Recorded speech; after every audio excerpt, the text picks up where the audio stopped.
Kolkata night Riders তারা এই বছর আইপিএলে আদৌ কি একটা ম্যাচ জিততে পারবো? কারণ তাদের যে পারফরমেন্স, তাদের যে খেলার ধরন সন্দেহ হইতেছে ভাই।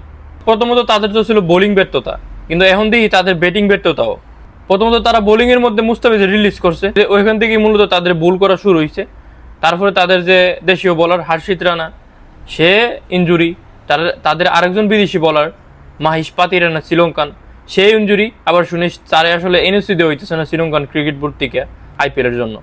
তো জানি না আসলে আসল খবর কি। তারপরে তারা মুস্তাফিজের রিপ্লেসমেন্ট হিসেবে আনলো মুজারাবানেরে, 1 ম্যাচ 2 ম্যাচ হারাইলো, পারফরমেন্স ভালো না, বসাই দিল।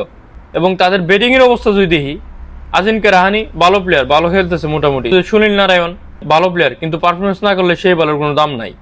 তারপরে রিঙ্কু সিং ভালো প্লেয়ার, সেও আসলে ওইরকম ভাবে এখন পর্যন্ত পারফরমেন্স করতে পারে না আইপিএল এর মধ্যে।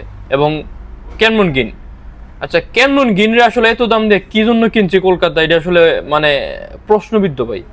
মানে কলকাতার এত টাকা হইছে যে ক্যামরন গ্রিনের মতো প্লেয়াররে 28 কোটি রুপি, আমি যদি ভুল না করি 28 কোটি রুপি দিয়ে কিনছে। ক্যামরন গ্রিন কালকা বল করছে, 2 ওভার করছে, 15 রান 30 রান দিছে, মানে প্রতি ওভারে 15 রান করে দিছে। ব্যাটিংয়ে নামছে, আস্তে করে একটা আন্ডা মেরে গেছে, 0 রান করছে। তাহলে পরে এই যে ক্যামরন গ্রিন আন্ডা মারলো, মানে 0 মারলো, তার 0 কিন্তু প্রায় 2 কোটি রুপির উপরে দাম। আপনি হিসাব করেন, কলকাতা যদি প্রথম থেকে শেষ পর্যন্ত তারা হেলা, তার 0 দামও কি 2 কোটি রুপির উপরে। তাইলে পরে আপনি সেই 2 কোটি রুপিতে যদি ন্যাচারাল একটা স্ট্যান্ডার্ড প্লেয়ার আনতেন, ভালো ব্যাটিং করতো। কিন্তু তারা আসলে কোন হিসেবে ক্যামরন গ্রিনে এত দাম দিয়ে কিনছে, আল্লাহ ভালো জানে, তারাই ভালো জানে। যাই হোক, তারপরে তাদের যে আরেকজন প্লেয়ার রুকমান পাওয়েল, আমার খুব ফেভারিট প্লেয়ার। কেননা এইসব প্লেয়ার থাকলে আসলে খুব কাজে আয়। কেন জানেন?